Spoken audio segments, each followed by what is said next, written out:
Assalamualaikum Sobat Ngopi, semoga dalam keadaan sehat walafiat dan selalu hidup dalam keberkahan. Dan jangan lupa berdoa setiap kita hendak melakukan sesuatu. Hayulah gaskan cari tanah sambil ngopi.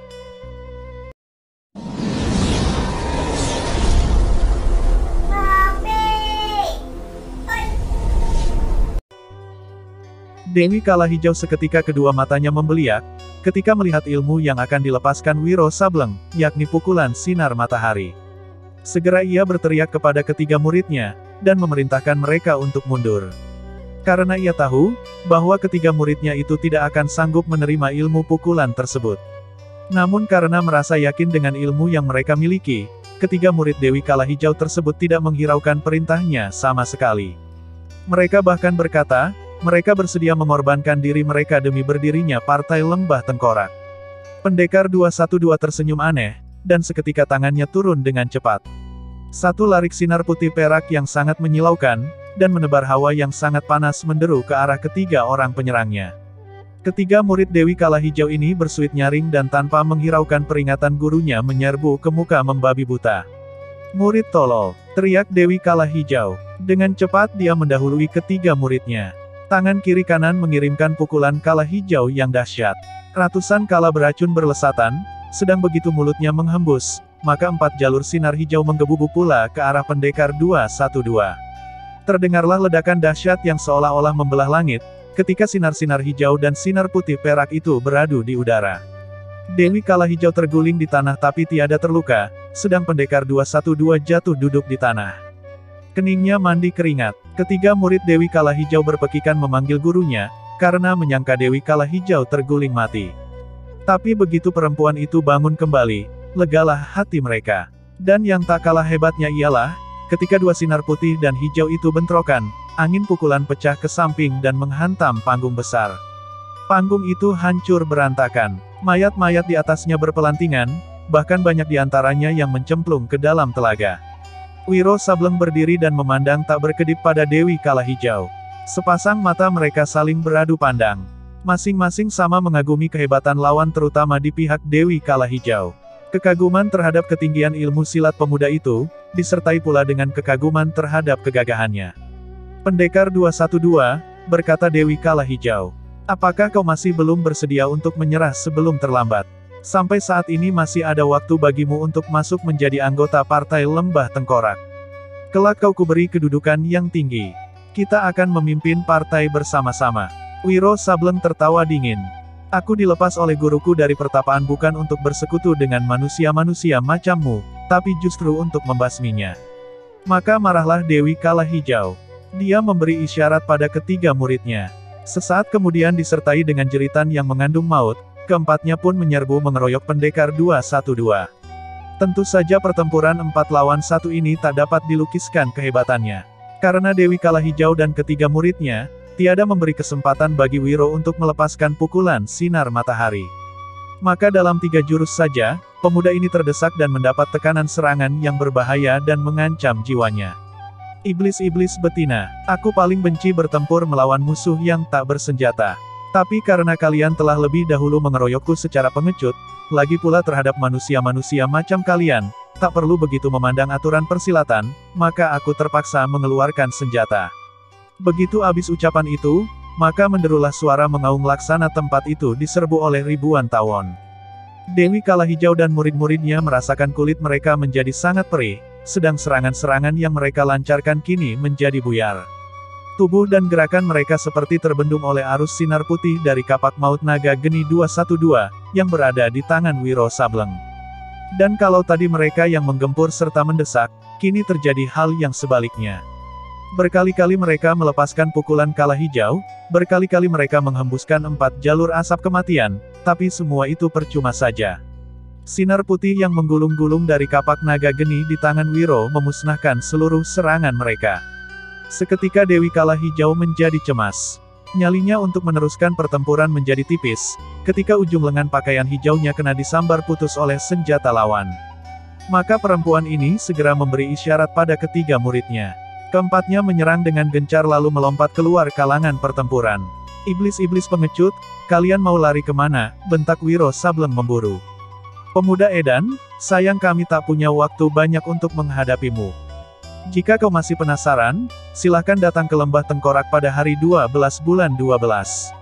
Abis berkata demikian, Dewi Kalahijau mengeluarkan sebuah benda berbentuk bola berwarna hitam dan besarnya sebesar kepalaan. Benda itu dilemparkannya ke tanah di hadapan Wiro Sableng. Bola hitam itu pecah. Maka keluarlah asap hitam pekat yang tak mampu ditembus oleh pandangan mata. Keparat betul, maki Wiro Sableng. Dia menerjang asap itu dengan geramnya. Namun lapisan asap tebalnya sampai 10 tombak. Dan ketika dia berhasil keluar dari lapisan asap tebal itu, maka Dewi Kalahijau dan ketiga muridnya sudah lenyap. Bahkan mayat Kala Merah juga lenyap. Tak terasa, hari berganti minggu, minggu berganti bulan. Dan hari 12 bulan 12 sudah semakin dekat. Dunia persilatan semakin tegang oleh kemunculan Dewi Kalahijau dan murid-muridnya, yang berencana mendirikan Partai Lembah Tengkorak. Di mana mereka muncul, disitulah terjadi pembunuhan. 6 partai persilatan musnah lagi dan hanya tinggal nama saja. Lusinan tokoh silat menemui ajalnya di tangan perempuan-perempuan itu. Sebenarnya akan lebih banyak lagi partai silat dan tokoh-tokoh silat yang bakal tamat riwayatnya, jika saja kejahatan-kejahatan atau pembunuhan-pembunuhan yang dilakukan oleh Dewi Kalahijau dan murid-muridnya itu, tidak mendapat halangan dan tantangan dari tokoh-tokoh silat sakti. Satu di antara mereka yang paling menjadi momok bagi Dewi Kalahijau dan murid-muridnya, ialah pendekar kapak maut naga geni 212 Wiro Sableng. Berkali-kali pendekar 212 menggagalkan maksud Dewi Kalahijau, yang hendak menghancurkan beberapa partai persilatan.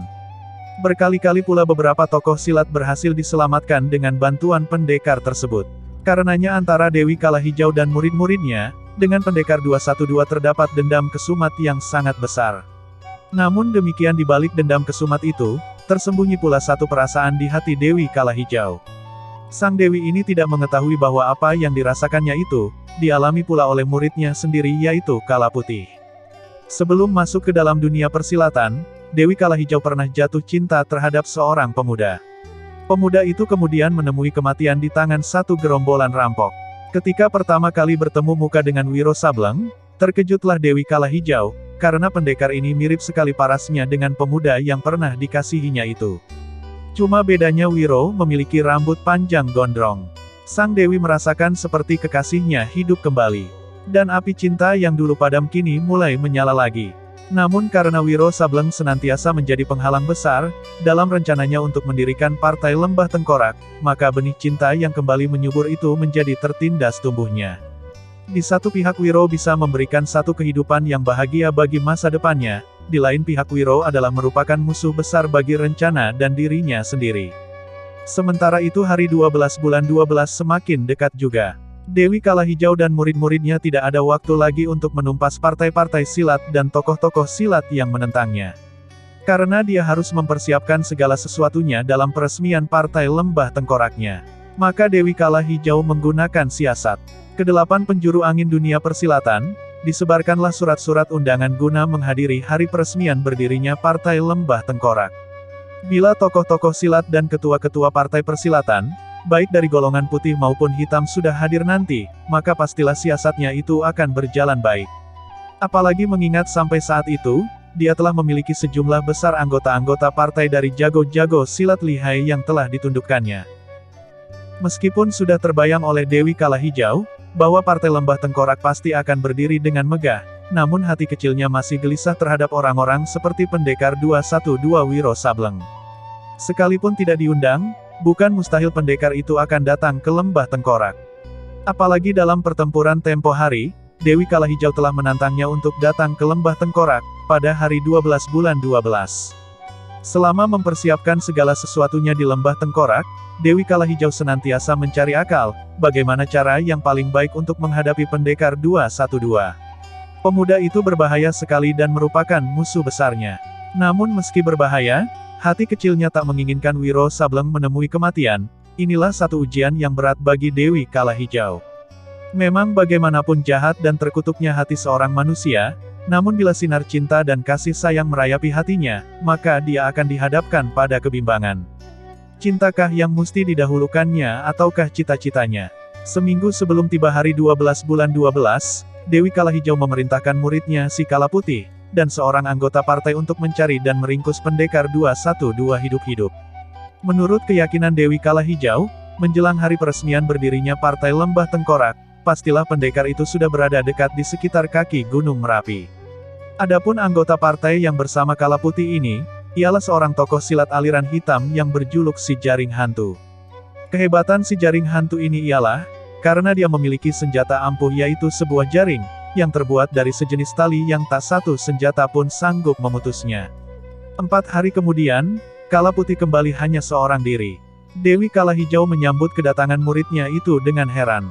Ia merasakan ada sedikit perubahan pada paras Kala Putih. "Mana si jaring hantu?" bertanya Dewi Kala Hijau.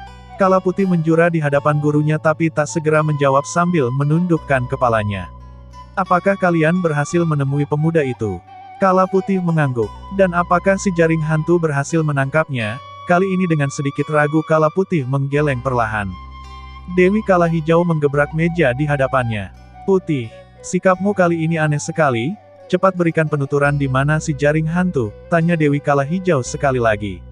"Si jaring hantu tewas di tangan pemuda itu guru." Berubahlah paras Dewi Kala Hijau. Dan Kala Putih kembali meneruskan. "Kami berhasil menemui pemuda itu di satu jurang, sekitar 30 kilo dari sini 2 hari yang lalu.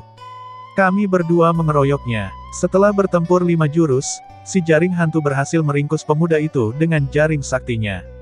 Si pemuda coba lepaskan diri bahkan lepaskan pukulan sinar matahari, tapi jaring tetap tak mau bobol. Namun ketika si jaring hantu datang mendekat, tiba-tiba sangat cepat sekali pemuda itu berhasil mencabut kapaknya dan membabat ke muka.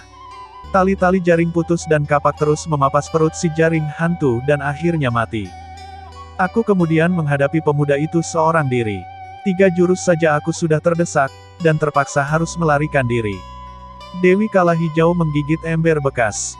Matanya meneliti paras muridnya tapi tak jelas terlihat karena Kala Putih terus-terusan menundukkan kepalanya.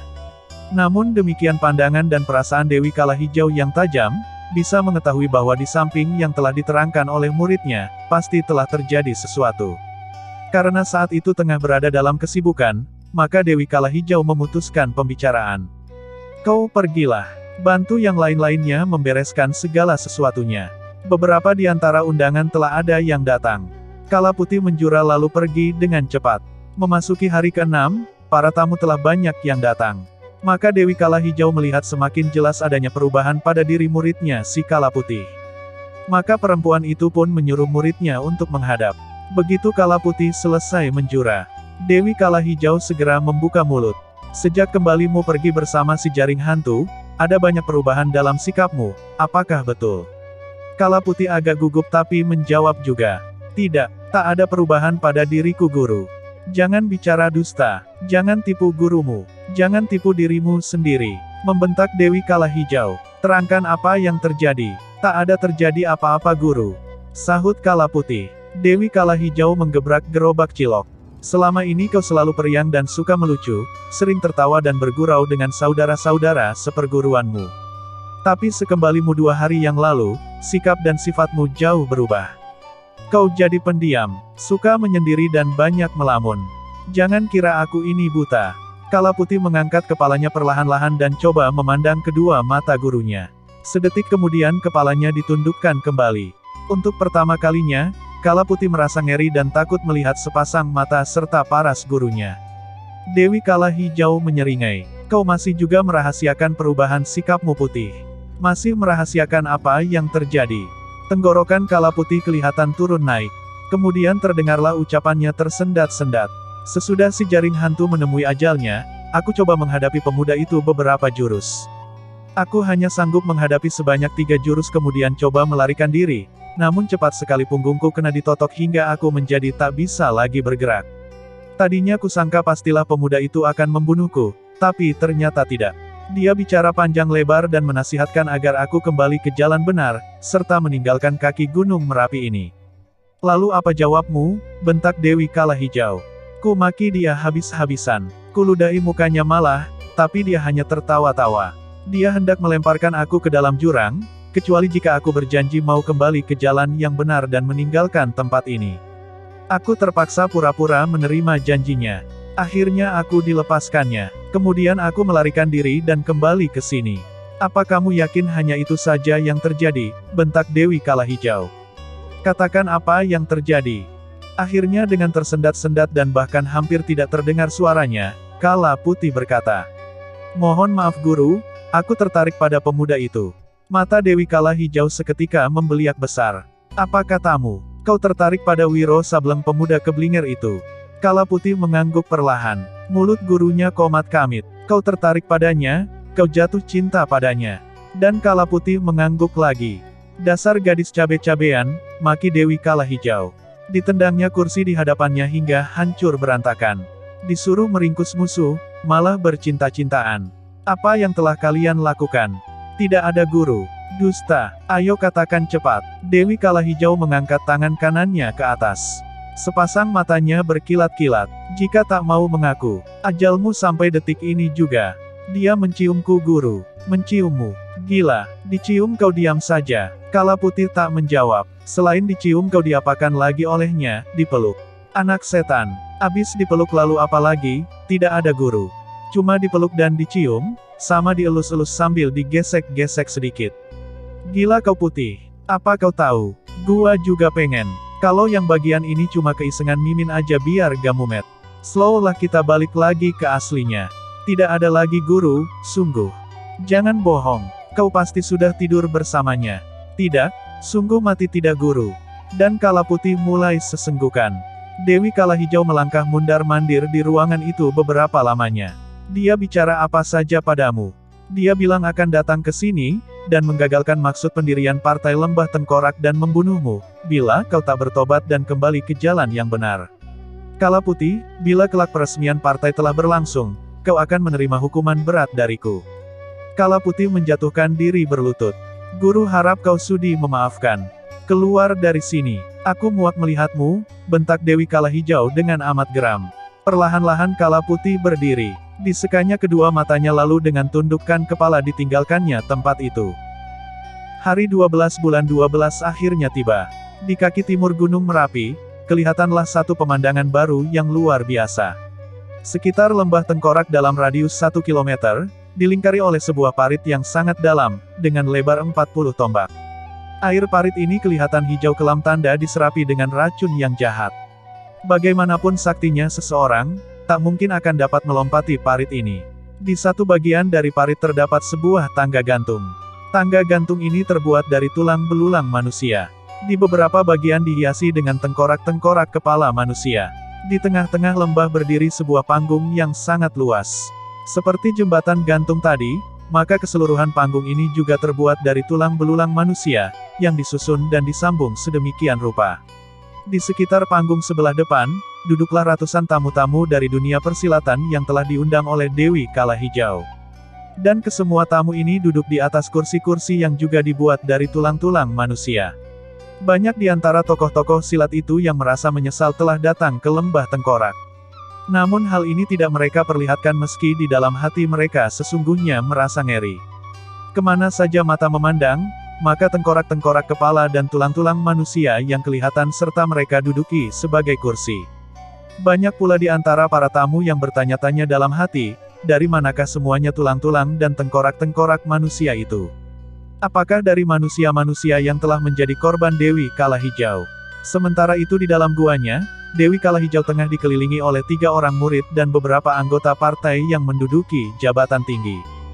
Dewi Kalahijau tengah memberikan beberapa tugas-tugas terakhir pada mereka, kemudian pertemuan dibuarkan setelah semuanya disuruh bersiap-siap, kecuali Kala Biru yang kemudian dipanggil dan diajak bicara empat mata. Apakah kau sudah lihat pemuda itu di antara para tamu? Tanya Dewi Kalahijau. Sudah guru, tapi dia tidak duduk di kursi yang disediakan, melainkan duduk di cabang pohon kenari di sebelah barat panggung. Dewi Kalahijau berkata, menyamarlah dan temui dia di atas pohon itu, lalu ajak kemari melalui pintu rahasia dan bawa langsung ke kamarku. Baik guru, Kala Biru menjawab. Tak lama kemudian di ujung barat panggung, kelihatanlah seorang kakek-kakek terbungkuk-bungkuk melangkah mendekati pohon kenari besar.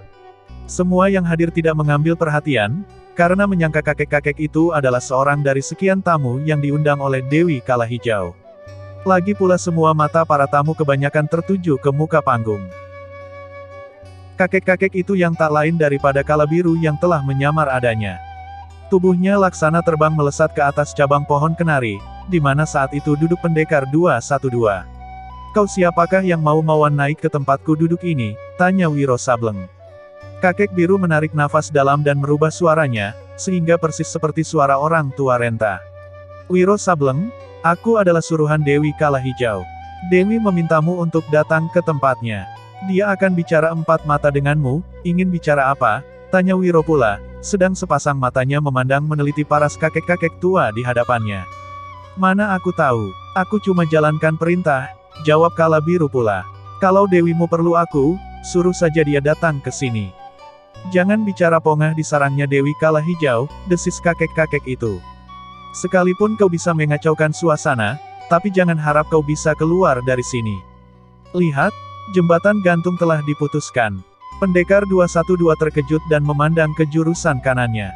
Memang betul, saat itu jembatan gantung yang terbuat dari tulang belulang manusia telah diputuskan. "Kalau jembatan sudah diputus, apa kau kira aku tak bisa keluar dari lembah ini?" "Sudahlah, aku tak mau bicara panjang lebar dengan kau. Kau mau turut aku ke tempatnya Dewi Kala Hijau atau tidak?"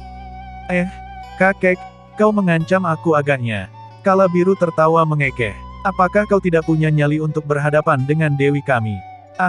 Kukira kau betul-betul seorang satria berhati jantan. Kiranya cuma budak hina dina yang pengecut berhati dodol." Marahlah pendekar 212. "Di ujung langit pun dewimu itu aku akan datangi," katanya. "Kalau begitu mari kita buktikan."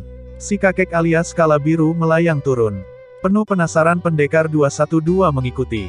Dia dibawa ke lembah sebelah tenggara, melalui sebuah jalan berputar dan berliku, kemudian masuk ke sebuah lubang goa, yang dari luar ditutupi dengan tumpukan tulang belulang manusia.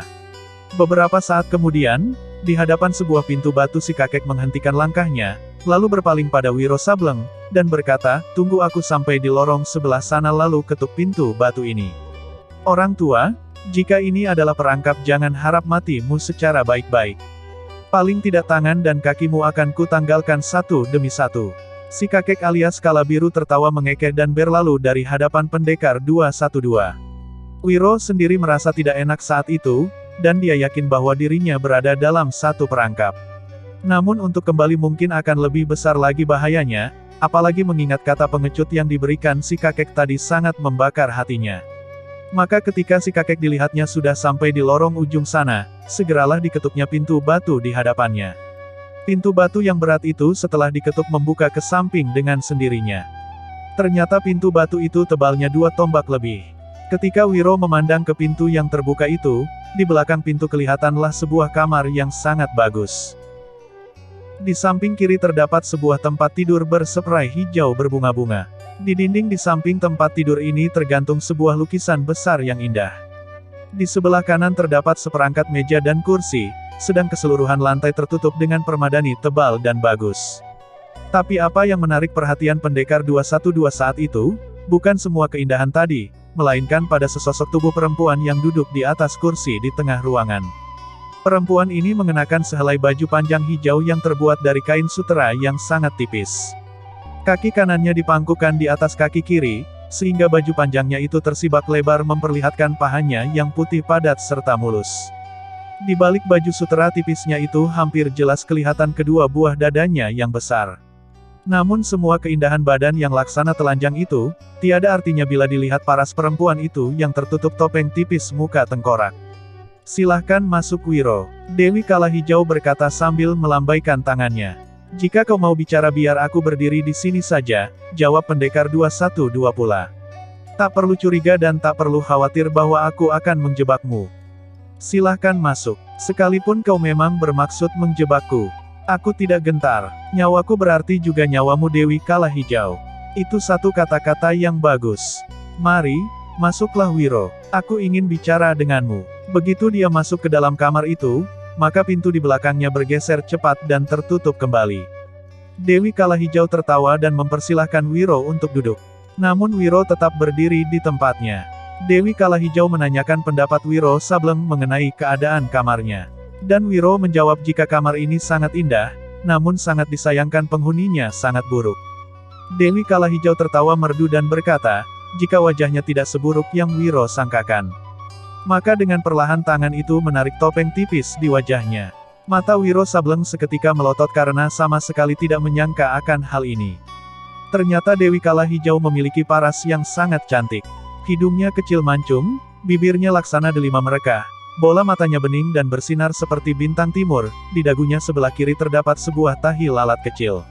"Apakah parasku buruk?" bertanya Dewi Kala Hijau. "Tidak," jawab Wiro cepat. "Tapi buat apa paras secantik itu, kalau hatimu lebih jahat dari hati iblis?" Dewi Kala Hijau tertawa lagi gelak-gelak. "Wiro, saat ini kita cuma punya sedikit waktu untuk bicara. Sebentar lagi aku akan keluar untuk meresmikan berdirinya Partai Lembah Tengkorak. Kuharap kau suka bergabung dengan kami." Wiro Sableng menyeringai. "Kau masih saja mimpi tentang partaimu. Juga apa kau lupa, bahwa sekali aku menolak tawaranmu, sampai kapanpun tetap kutolak." Dewi Kala Hijau berdiri dari kursinya dan melangkah ke hadapan pendekar 212. Betapa jelasnya kelihatan potongan tubuhnya yang indah itu. Pendekar kita merasa nafasnya seperti berhenti. "Pendekar gagah, agaknya kaulah yang mimpi. Apakah kau buta pada kenyataan akan adanya panggung di luar sana? Apakah kau tidak melihat para tamu yang datang ke tempat ini, untuk menyaksikan peresmian berdirinya Partai Lembah Tengkorak? Baik kalau kau bilang aku yang mimpi. Tapi walau bagaimanapun aku tak akan masuk ke dalam partaimu. Bahkan kedatanganku ke sini justru untuk menghancurkannya." Dewi Kala Hijau melangkah dan berdiri dekat-dekat di hadapan pendekar 212. Nafasnya dan bau badannya yang harum, menyapu-nyapu muka dan menusuk hidung pendekar 212. Tiba-tiba perempuan itu merangkulkan kedua tangannya ke leher si pemuda dan berbisik lirih. "Wiro, turutilah permintaanku. Mari kita pimpin bersama-sama Partai Lembah Tengkorak. Kau boleh tinggal di sini, dan aku akan mematuhi apa saja yang kau inginkan." Dada pendekar 212 menggemuruh. Darahnya mengalir cepat-cepat, lebih-lebih ketika perempuan itu meletakkan kepalanya di dadanya dan memeluknya erat-erat. "Wiro, kau mau mengabulkan permintaanku bukan?" Wiro tak menjawab, tapi dengan perlahan dilepaskannya kedua tangan perempuan yang merangkulnya itu. "Aku tak bisa menerima tawaranmu itu Dewi," kata Wiro Sableng tegas. "Kau akan kuberi kedudukan sebagai ketua partai dan aku akan menjadi milikmu. Kita akan hidup bersama dan bahagia," ujar Dewi Kala Hijau. Sekali lagi tubuhnya merangkul badan si pemuda. "Aku tetap tak dapat menerima tawaranmu." Dewi Kala Hijau menggerakkan badannya. Maka detik itu juga, jatuhlah pakaian yang dikenakannya ke lantai. Dalam keadaan tanpa pakaian, perempuan ini kemudian kembali memeluk tubuh si pemuda. Kalau saja pendekar 212 bukan murid Eyang Sinto Gendeng yang sudah digembleng lahir serta batinnya, mungkin saat itu akan runtuhlah imannya. "Dewi Kala Hijau, aku akan meninggalkan tempat ini.